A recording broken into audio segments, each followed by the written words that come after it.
आपके साथ 2001 में झारखंड के खूंटी जिले के कालामाटी गांव से तब के प्रधानमंत्री अटल बिहारी वाजपेयी ने सर्व शिक्षा अभियान की शुरुआत की थी, जिसका मकसद देश के गरीब और उन लोगों को शिक्षित किया जा सके जो स्कूल नहीं जा पाते हैं।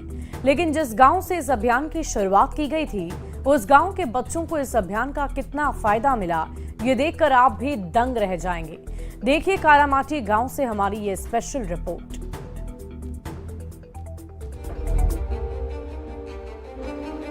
अपने राज्य के झारखंड के मुख्यमंत्री कौन है, ये जानकारी है नहीं मालूम? नहीं। अभी इस राज्य के मुख्यमंत्री कौन है? श्री नरेंद्र मोदी। इस समय अभी जो है राज्य के मुख्यमंत्री कौन है मालूम है?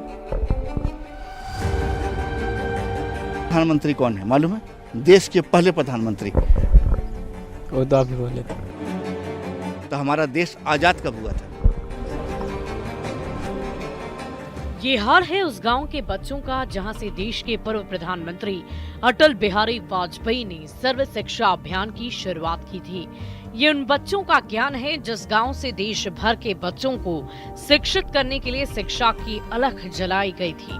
2001 में पूर्व प्रधानमंत्री अटल बिहारी वाजपेयी ने सर्व शिक्षा अभियान की शुरुआत झारखंड के खूंटी जिले के कालामाटी गाँव से की थी।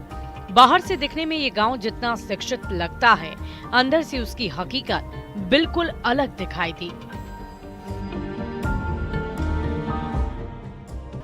साल 2001 प्रधानमंत्री थे अटल बिहारी वाजपेयी और जगह था खूंटी का कालामाटी गांव। जी हाँ, वही कालामाटी गांव जो वास्तव में आप मानिए कि सर्व शिक्षा अभियान की ज्योत इसी गांव से वाजपेयी जी ने जलाई थी और पूरे देश में शिक्षा को लेकर एक लहर फैली थी। इस गांव में शिक्षा का स्तर क्या है, इसका अंदाजा इसी से लगा सकते हैं। यहाँ स्कूल में पढ़ने वाले बच्चों को बेसिक बातें तक नहीं पता। अच्छा निमा, तुमको ये मालूम है कि देश के पहले राष्ट्रपति कौन थे? हम पढ़े थे, याद था लेकिन भूल गए। अच्छा ठीक, कोई बात नहीं। देश के पहले प्रधानमंत्री कौन है? नरेंद्र मोदी। देश के पहले प्रधानमंत्री? हाँ। नरेंद्र मोदी। अच्छा कोई बात नहीं। अनीमा से बात करने के बाद हमने कुछ और बच्चों से बातचीत की, लेकिन उन्हें ये भी नहीं पता था कि जिस राज्य में रहते हैं वो वहाँ के मुख्यमंत्री कौन हैं। अभी इस राज्य के मुख्यमंत्री कौन है? श्री नरेंद्र मोदी। अच्छा, मुख्यमंत्री नरेंद्र मोदी हैं और प्रधानमंत्री कौन है? प्रधानमंत्री श्री नरेंद्र मोदी है। अच्छा, यही हमें सुधीर मुंडा नाम के एक और छात्र नजर आए, जिस उम्र में उनका पूरा ध्यान पढ़ाई लिखाई पर होना चाहिए था। रोजी रोटी की मजबूरी ने उनके हाथों में कलम की जगह ट्रैक्टर की स्टीयरिंग थमा दी। तो ये बताओ, बाल को इंग्लिश में क्या बोलते हैं? सर के बाल को नहीं पता हमको। पता नहीं पता। अच्छा कोई बात नहीं, इसे नहीं पता है। अच्छा ये बताओ, हम लोग सांस लेते हैं ना नाक से, नाक से लेते हैं सांस, तो नाक को इंग्लिश में क्या बोलते हैं? इंग्लिश में तो नहीं। इंग्लिश। ये हालात उस गांव के बच्चों की है जहां से सर्व शिक्षा अभियान की शुरुआत की गई थी। लेकिन हैरानी की बात तो ये है कि इन लोगों को मामूली सामान्य ज्ञान भी नहीं। लेकिन इसमें इन बच्चों का दोष नहीं है, बल्कि इसके पीछे शिक्षा का स्तर, रोजगार की समस्या जैसे कई कारण हैं। वही वाजपेयी जी आए थे और उस समय प्राइम मिनिस्टर थे देश के, तो सर्व शिक्षा अभियान पर वो विशेष ध्यान दिए थे। उन्हीं का बोर्ड लगाया हुआ था। सर्व शिक्षा अभियान को लेकर के गांव में बहुत सारा ऐसा प्रोग्राम चला था। अब आप इसी से अंदाजा लगा सकते हैं कि प्रदेश में शिक्षा का स्तर क्या है। लेकिन कालाकाटी गांव की सबसे बड़ी समस्या है रोजगार का न होना, जिसकी वजह से या तो लोग पलायन कर जाते हैं या फिर छोटी उम्र में ही पढ़ाई छोड़कर काम करने लग जाते हैं, जिसकी वजह से पढ़ाई छूट जाती है। खूंटी से न्यूज़ 18 बिहार झारखंड के लिए संजय सिन्हा की रिपोर्ट।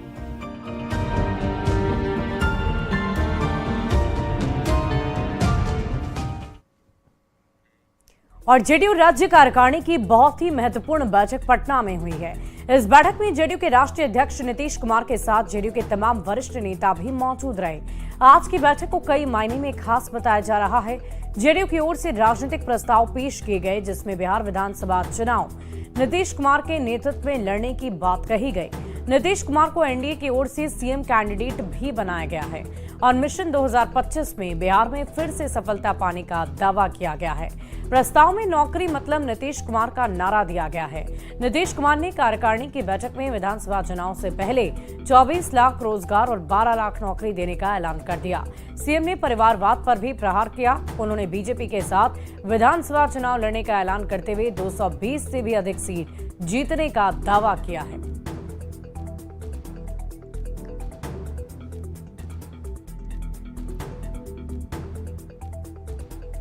वहीं जेडीयू की राज्य कार्यकारिणी की बैठक में राजनीति प्रस्ताव और सीएम नीतीश कुमार के ऐलान पर जेडीयू के राष्ट्रीय कार्यकारी अध्यक्ष संजय झा से खास बातचीत की है न्यूज 18 संवाददाता आनंद अमृतराज ने।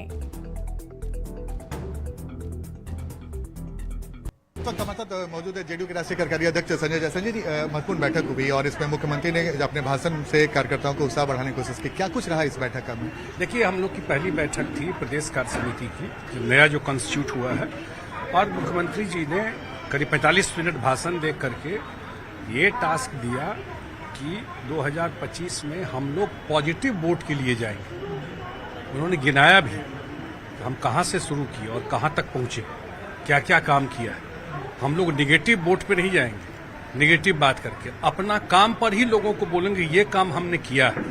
और आज केंद्र में हमारी सरकार है, एनडीए की सरकार है, और उन्होंने धन्यवाद दिया प्रधानमंत्री नरेंद्र मोदी जी को, गृह मंत्री अमित शाह को और भाजपा के राष्ट्रीय अध्यक्ष को कि इस बार के बजट में उन्होंने कहा कि हम लोग का हमेशा डिमांड रहा बिहार को विशेष राज्य का दर्जा मिले, या उसमें कोई टेक्निकल इशू है तो बिहार को विशेष आर्थिक सहयोग मिले। और जो विशेष आर्थिक सहयोग बजट में घोषणा हुआ है, खास करके सड़क के मामले में उन्होंने स्पेसिफाई करके बताया, सड़क के मामले में, उद्योग के मामले में, पर्यटन के मामले में और फ्लड मैनेजमेंट को लेकर के, इसके लिए धन्यवाद दिया।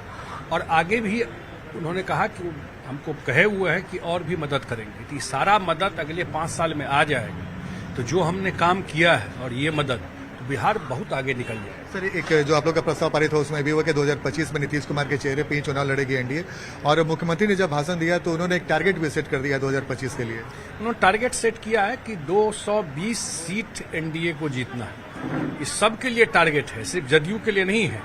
पूरा एनडीए को उन्होंने टारगेट दिया कि 2010 में हम लोग 206 सीट जीते थे, इस बार 220 सीट जीतना है। और क्योंकि डबल इंजन की सरकार है, पूरा बिहार का एक बेस मुख्यमंत्री ने तैयार कर दिया। और इससे आगे जाने के लिए केंद्र के सहयोग से ये जरूरी है कि एक मजबूत सरकार बिहार में बने। और जो केंद्र में सरकार चल रही है, तो 2030 तक बिहार बिल्कुल बदल जाएगा। एक आखिरी सवाल है सर, मुख्यमंत्री ने जो आपका प्रस्ताव पारित उसमें संगत पंगत योजना की बात कही गई है, सम्मान योजना की बात कही गई, एनडीए के कार्यकर्ताओं नेताओं के जमीनी स्तर पर एकजुटता के लिए। इसके लिए कार्यक्रम तय हो रहा है और जल्दी ही हम लोगों का जितने एनडीए का मीटिंग जो है जिला स्तर पर भी और प्रदेश स्तर पर भी, इस पर हम लोग इसको वर्कआउट करने वाले हैं। तो ये तमाम जेडीयू के राष्ट्रीय कार्यकारी अध्यक्ष संजय झा, कैमरामैन अमित के साथ आनंद अमृतराज, न्यूज 18 नेटवर्क, पटना।